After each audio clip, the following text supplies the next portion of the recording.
seseorang yang membawa pengumuman, ya ma'syiral muslimin, qad nazalat ayah, wahai orang-orang muslimin telah turun ayat. Ayat apa itu? Ya ayyuhalladzina amanu innamal khamru wal maisiru wal ansabu, al-ayat sampai akhir ayat.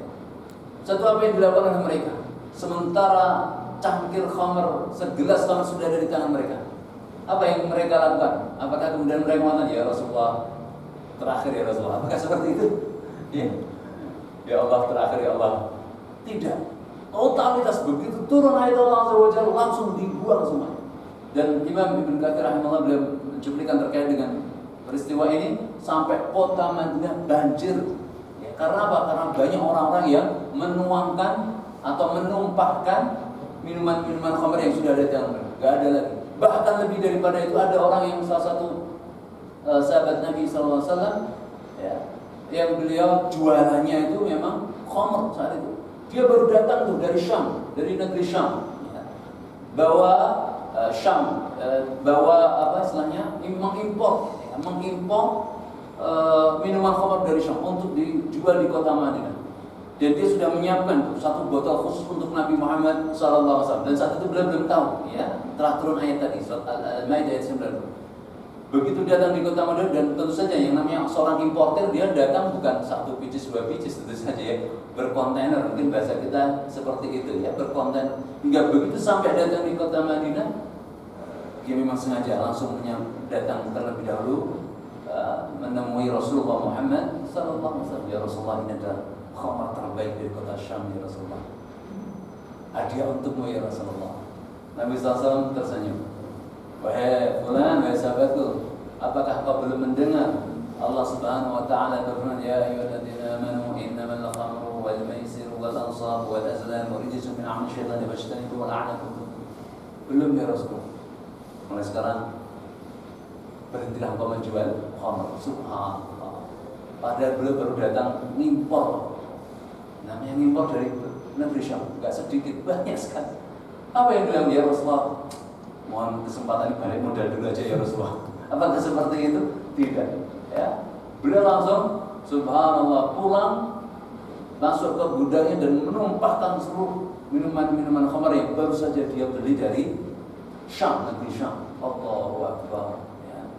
Namun apakah kemudian orang tersebut jadi miskin, terlantar, kere? Tidak. Dia juga itu dari orang Allah hadirkan rezeki dari arah yang tidak diduga-duga, tidak disangka-sangka. Karena memang rezeki itu hak mutlak milik Allah, hak prerogatif Allah. Allah bagikan kepada siapa saja yang Allah kehendaki.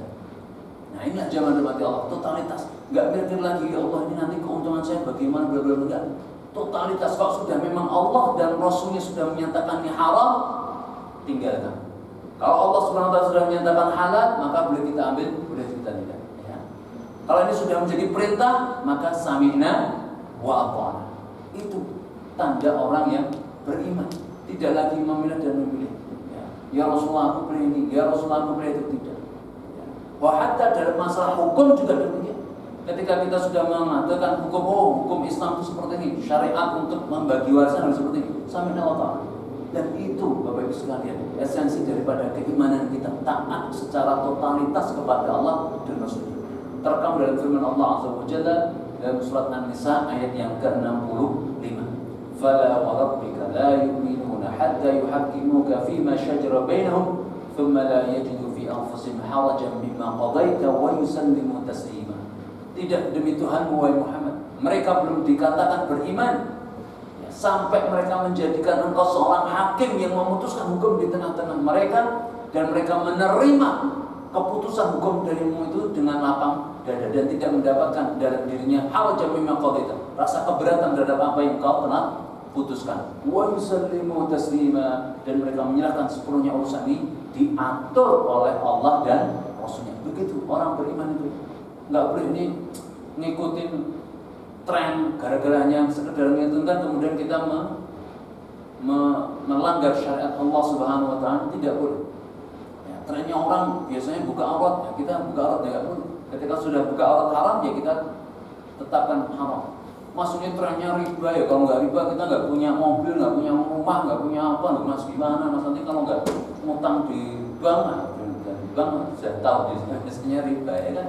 Riba nasihat, ya. Minjem 200 juta, membalikannya 300 juta, misalnya gitu. Kalau kita nggak segera pakai KPR, nanti kita nggak punya rumah terus-terusan, kan gitu ya. Ini logika bisikan-bisikan setan ya. Padahal hidup kita ini nggak dituntut tuh harus punya rumah sendiri, ya kan, kontrak masih bisa ya, misalnya.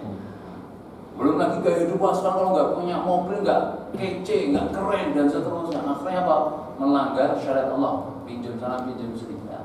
Hidup dibuat susah sendiri, ya kan? Harusnya tenang tanpa hutang, malah dengan hutang hidupnya malah ya, terlunta-lunta waliyadzubillah. Nah inilah jamaah mati Allah. Ya, sebenarnya soal masalah rezeki nggak usah takut. Rezeki dunia ini sudah Allah tetapkan. Bagi yang dapat ini, dapat itu, semuanya sudah Allah Azza wa Jalla tetapkan. Namun hal yang harus kita pahami bersama jamaah Allah, fokus kita ini bukan untuk tentang masalah kita, rezeki kita, namun bagaimana kita menjaga iman dan Islam kita supaya selamat sampai akhir hayat nanti. Ingat, ya, hanya dua pilihan saja dalam kehidupan ini.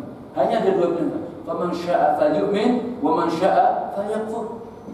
Barang siapa yang ingin beriman, maka berimanlah secara totalitas. Barang siapa yang ingin kafir, maka kafirlah secara totalitas. Hanya ada dua itu, Pak. Nggak ada yang sifatnya tengah-tengah, itu nggak ada. Wah, aku tengah-tengah, aku nggak bela Islam, aku juga nggak bela orang kafir, nggak bisa. Ya, nggak bisa, hidup ini netral. Harus punya positioning yang tepat dan sikapnya jelas. Orang mukmin ya pasti harus beriman sesuai dengan syariat Islam. Orang kafir ya syariatnya orang kafir, ya kan gitu. Nggak bisa memadukan antara dua hal yang sifatnya kontradiktif dan kontraproduktif serta konfrontatif seperti iman dan kufur, syirik dan tauhid, itu nggak bisa. Maka orang mukmin jelas ketika dia sudah beriman asyhadu an la ilaha illallah wa asyhadu anna muhammadar rasulullah, ya sudah kita tinggalkan itu ajaran-ajaran syirik. Ya, nggak perlu pakai pawang hujan, ya. Nggak perlu membuat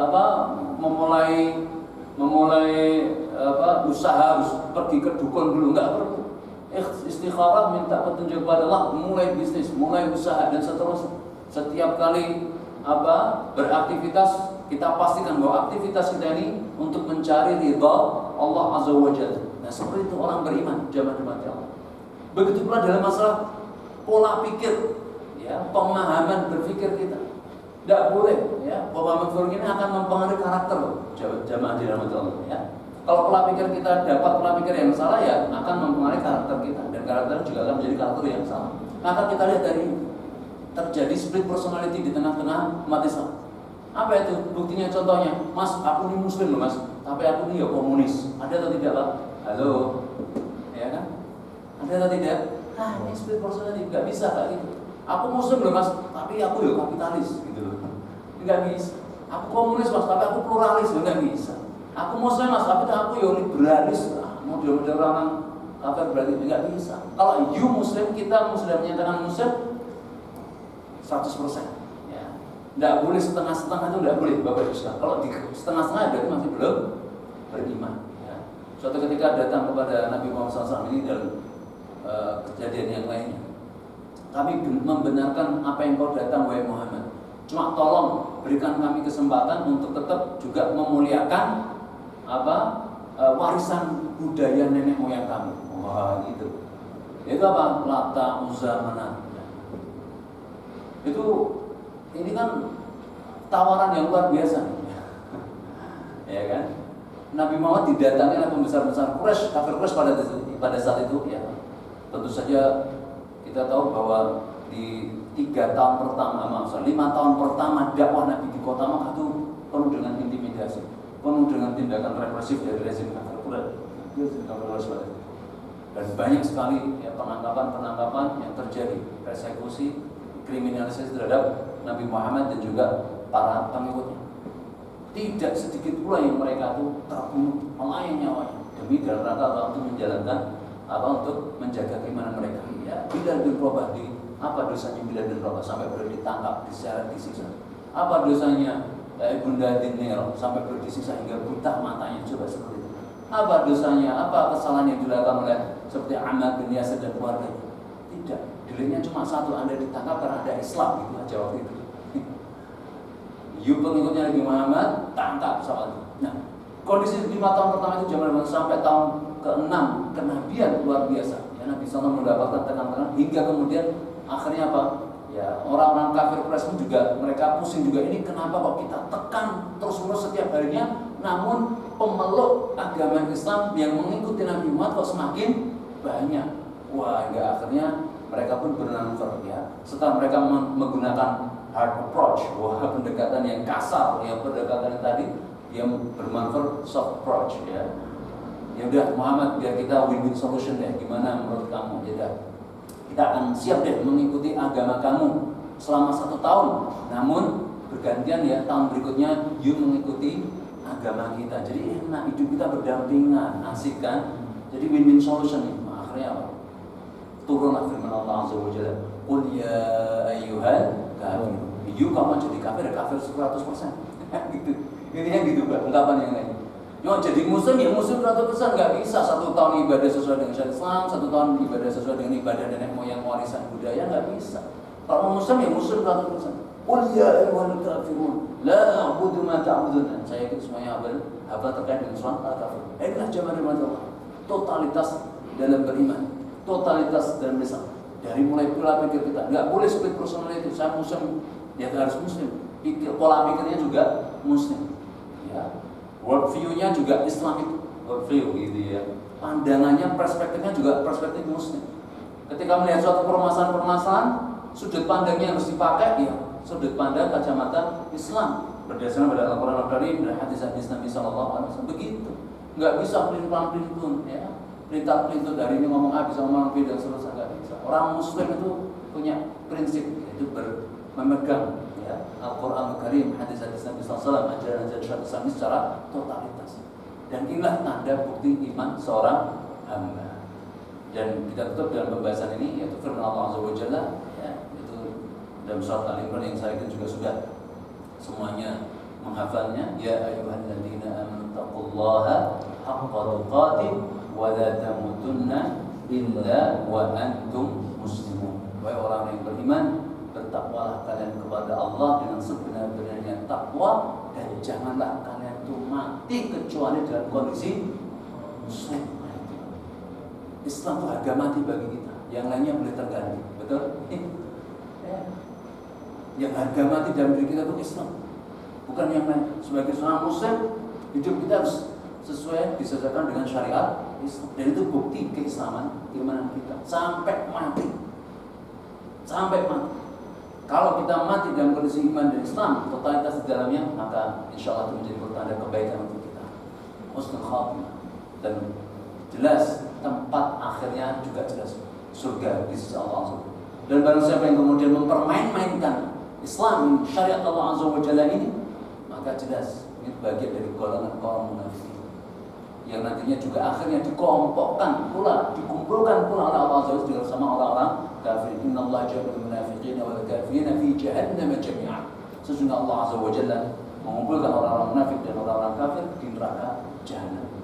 Dan telah jelas kebenaran, telah jelas kebatilan yang menyimpang juga telah jelas. Islam jelas kebenaran dari Allah Azza wa Jalla, maka jangan ragu-ragu untuk kemudian kita berpegang teguh dengannya, totalitas di dalamnya, beribadah ya sungguh-sungguh, ya, jangan sampai setengah-setengah. Ya, apalagi ini sebentar lagi mau korban, ya, yang mau haji alhamdulillah berangkat haji. Ya, berangkat haji sekarang alhamdulillah agak repot ya. Ya subhanallah, banyak yang ditunda-tunda apalagi setelah pandemi ya, ujian kesabaran. Bagi yang mungkin bisa menjalankan alhamdulillah ya, bagi yang belum berusaha semangat berdoa kepada Allah. Apalagi sekarang antriannya katanya berapa? Jakarta 20 tahun Pak ya. Subhanallah, daftar hari ini 20 tahun, padahal umur kita udah berapa? Belum lagi ada dengar-dengar peraturan umur 70 tahun otomatis nggak bisa. Daftar hari ini prediksi 20 tahun sudah masuk, 70 tahun sudah nggak bisa lagi komputer. Subhanallah. Ya kita doa, insya Allah ada jalannya. Ya, tetap kita berupaya semaksimal. Bagi yang begitu pula dengan kondisi hari ini ya, berkorban. Masya Allah ya, ini mulai dari sekarang harus dipersiapkan hewan korban yang terbaik untuk di jalan Allah, untuk kemudian kita bagi-bagikan kepada saudara-saudara kita yang lain. Jangan sampai wah beli HP, gadget, wah harga 10 juta, wah murah itu, wah fiturnya gini-gini. Dan beli kambing 3 juta, wah mahal bro. Astagfirullahaladzim. Ini jangan Allah. Ini kita mau totalitas nggak sama Allah Azza wa Jalla? Seperti itu. Sementara Allah Azza wa Jalla telah memberikan janji, dan janji Allah itu ada sebuah kepastian. Wa ni'ma ajrul 'amil, dan Allah akan berikan janji berupa balasan yang pasti lebih baik dari apa yang dikerjakan oleh orang-orang yang bekerja. Ya, berupa surga Allah Subhanahu wa taala seluas langit dan bumi. Coba kalau gaji Bapak Ibu sekalian itu dikumpulkan semuanya, bisa nggak beli satu Jakarta ini? Hari ini wajah-wajahnya kisaran gajinya 200 juta semua per bulan ya. Nah, itu kalau 200 juta Pak, dikumpulkan setahun selama Bapak Ibu ya memberikan dedikasi di perusahaan ini selama 20 tahun, itu gajinya dikumpulkan jadinya berapa? Soal matematika nggak bisa jawab, nggak bisa pulang. Ini terakhir nih sebagai sebuah renungan ya. Oh itu kita nyarinya gaji 200 juta, siang jadi malam, jadi siang kepala jadi kaki, kaki jadi kepala, sama seperti itu. Karena totalitas tahu bahwa yang mau kita dapatkan 200 juta. Kita betul-betul Allah totalitas, loyalitas tinggi. Sementara Allah Azza wa Jalla telah memberikan gaji upah yang unlimited. Allah. Pernah nggak Pak disaudari pekerjaan yang gajinya unlimited? Halo, pernah nggak? Dan nggak akan pernah. Yang ada hanya di sisi Allah Azza wa Jalla.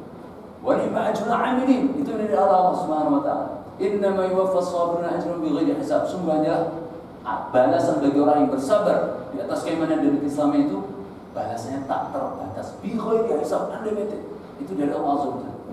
Dan kita sebagai bukti keimanan kita harus totalitas. Allah untuk kemudian mengejar apa yang dijanjikan oleh Allah Azza wa Jalla, gaji kita. Dan gaji kita akan kita terima besok pada hari kiamat. Kullu nafsin dha'iqatul maut wa innama tuwaffawna ujurakum yawmal qiyamah faman zuhziha 'anil nari wa udkhila al-jannata faqad faz wa mal hayatud dunya illa mata'ul ghurur. Setiap jiwa pasti akan merasakan kematian, dan sungguh kalian akan diberikan balasan besok pada hari kiamat. Maka barang siapa yang dijauhkan dari neraka dan dimasukkan ke dalam surga, maka sungguh dia telah sukses yang sebenarnya. Dan tidaklah kehidupan dunia itu melainkan kehidupan yang menipu, perhiasan yang menipu. Demikian cuma maka Allah Subhanahu wa taala yang bisa kami sampaikan dalam kesempatan singkat ini ya. Di tengah-tengah aktivitas Bapak Ibu sekalian, di saat-saat waktu istirahat yang seharusnya di kantin, yang seharusnya di restoran, yang seharusnya makan ya kan, mukbang bareng dengan teman.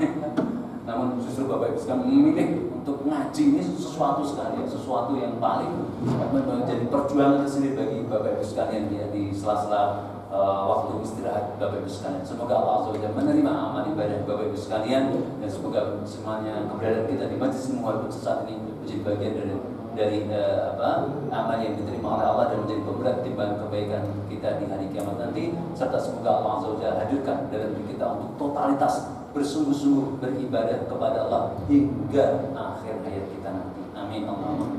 Baik, jemaah rahmat Allah, menyisakan beberapa menit ke depan, mungkin ada yang ingin diperjelas atau apa yang ingin di-sharing pada kesempatan kali ini. Baik, alhamdulillah. Pemaparan telah dipaparkan oleh Ustaz, dan selanjutnya pada para jamaah yang mau menambahkan atau bertanya, kami persilakan terkait totalitas dalam Islam. Mungkin dari Pak Umar, silakan Pak Umar. Dari yang lain, Pak Budi mungkin, dari Mas Ardin. Boleh Ustaz.